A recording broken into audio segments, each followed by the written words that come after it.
I, Donald John Trump, do solemnly swear.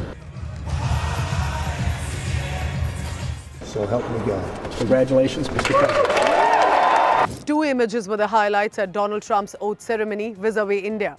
India was represented by External Affairs Minister Dr. S. Jaishankar, seated right there in the front row. Now, there were dignitaries from other nations too who were not in the first row. So one can look at this image and the visuals and believe that India and the USA will likely have an amicable relationship. The next image was of Minister Jaishankar meeting Kash Patel, the FBI director. So it does look like that important meetings were taking place during the ceremony and celebrations, and India is making a presence. On the sidelines of this, at a private event, the Ambanis were also right there in the front row interacting and meeting Donald Trump. Why is all this important? One of the biggest promises made by Donald Trump to his supporters has been to restrict immigration and double down on illegal immigration.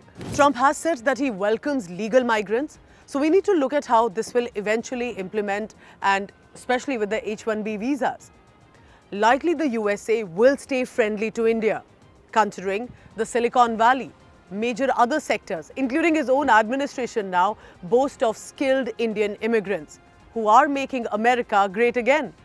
There are many Indian origin immigrants who have been leading the big corporate companies. So there is definitely a positive contribution to the American society, exactly how Trump and the MAGA supporters want. India's biggest concern will possibly be the tariff threat from the 47th president. The 78-year-old Republican leader has in the past as well repeatedly criticized countries, including India, for imposing what he says is a high tariff on American products.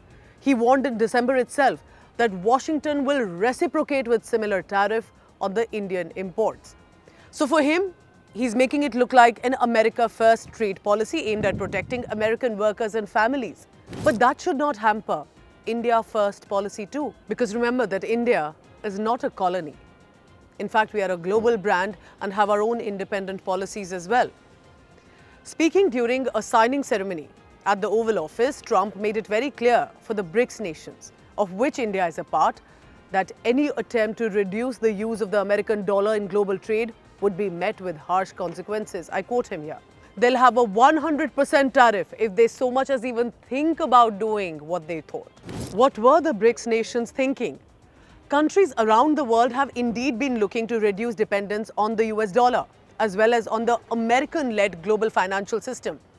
One of the reasons for this was that the USA loves to throw sanctions on other nations, Russia and Iran, for example, from whom India or other BRICS nations otherwise stand to benefit. Often these nations are not part of the war that US may be dealing with, and then many do wonder, including India, why should we suffer from what the decisions that are taken as per American policy? So now Trump's reciprocal tariff warning, however, could severely impact India's export sector, particularly industries that rely heavily on the US market. Indian exporters may face higher barriers, potentially affect employment and economic growth within India too. Indian consumers could face inflation on imported items. So this will require diplomatic efforts to negotiate favorable trade items with American counterparts. One of the reasons that you see some visits that are happening by the External Affairs Minister and other diplomats in the past few months. Another important and a political aspect here of Trump presidency would be China. How their foreign policy will be to deal with China and how that impacts India.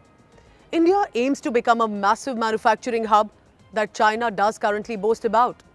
And we need America's support on that. Will America see India as a geopolitical alternative to China? And how can India then use that to our leverage in trade and defense especially?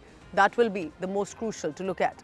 In the past few years, the USA and India have had cordial relationship. Prime Minister Narendra Modi and President Donald Trump do share a personal bonhomie, a friendly relationship.